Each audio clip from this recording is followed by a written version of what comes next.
Coming up on Look Today, we have updates on the Saratoga City Charter Review. I've got details. And an art class in Queensbury challenges young students to use their imaginations. More on that coming up. And the Chapman Historical Museum in Glens Falls displays Christmas through a different lens. I've got those details. It's all ahead on Look Today.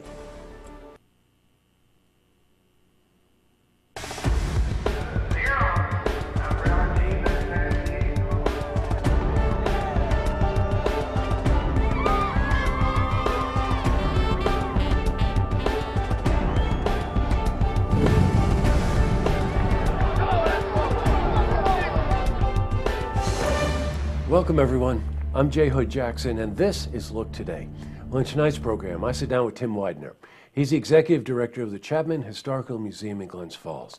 He's here to talk about the museum's upcoming exhibition on Scottish holiday traditions in part 2 of my interview with him. I also sit down with Bob Turner. He's the chair of the Saratoga City's Charter Review Commission, and he's here to give us updates on the current review process and the results of a civic leadership survey in part 1 of my interview with him. Plus, we've got your weather for the Tri-North counties. But first, these headline stories. Well, in our lead story, we've got updates on the Saratoga City Charter Review. Now, last night, the Review Commission met to discuss results of a civic leadership survey on the willingness to run for office under the current commission form of government. Well, we spoke to Bob Turner. He's the chair of the commission. So far, really what we've been doing is fact-finding. We've been interviewing department heads and officials in City Hall about how it's working. We've been talking to community stakeholders about how their relationships with City Hall is, as well as basically almost every living current and former member of the City Council about what they think about the system. So it's really, we're wrapping up the 6-month of data gathering process. We also spoke to Bob about some of the criticisms on the current form of government.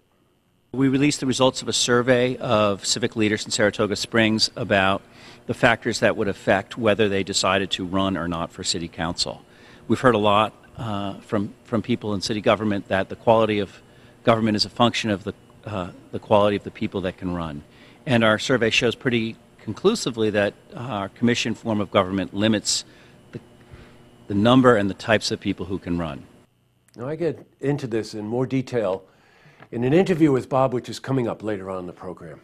In other news, well, students from the William H. Barton Intermediate School are involved in a very interesting arts project.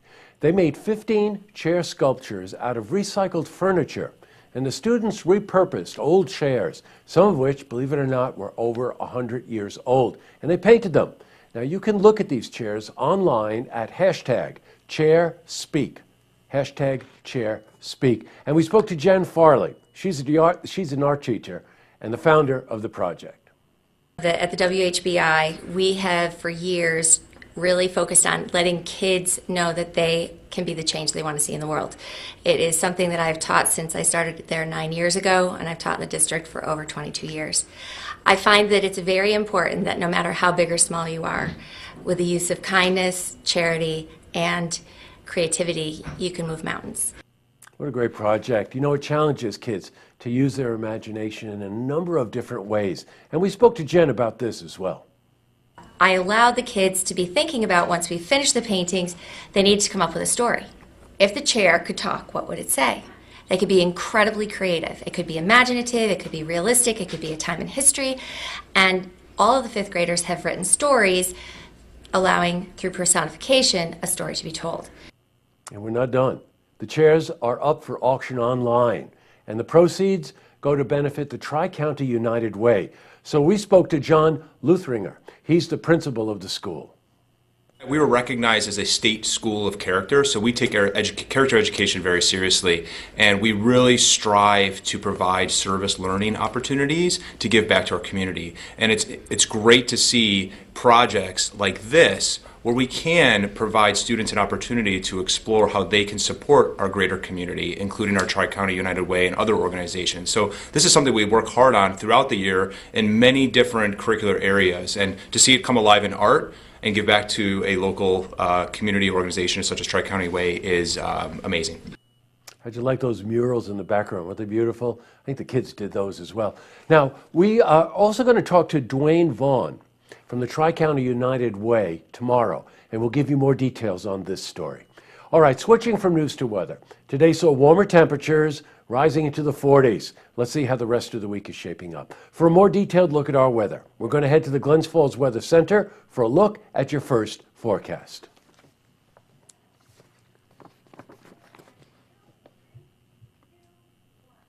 Back to the news. Well, the Chapman Historical Museum in Glens Falls is preparing for the Christmas season. Now, if you're looking to see Christmas through a slightly different lens, the museum has an exhibition on Scottish traditions. Now, a little known fact here, but the Scots didn't even celebrate Christmas until the 1960s. It was not an official holiday in Scotland.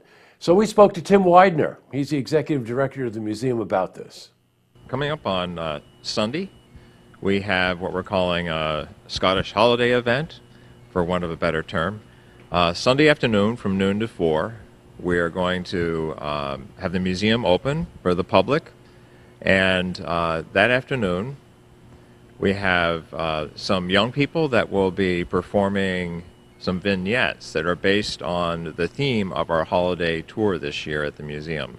We're looking at different Scottish traditions associated with the holidays. Now, later on in the program, I sit down with Tim in part 2 of my interview with him. Plus, I also sit down with Bob Turner.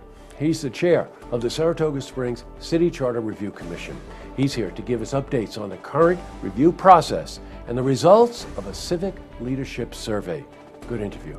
But first, if you see news happening, you want to share a story idea, how about join us for an interview? Give us a call on the hotline. The number is 798-8000. Well, that's all the time we have for this edition of Look Today. Hey, I'm sorry, this show is running long, so I got to close out. Tonight on Look TV, it's a Queensbury Town Board meeting. It's a new one. Yes, we were there. And don't forget, tune in tomorrow night for the stories that matter to you. Good night, everyone.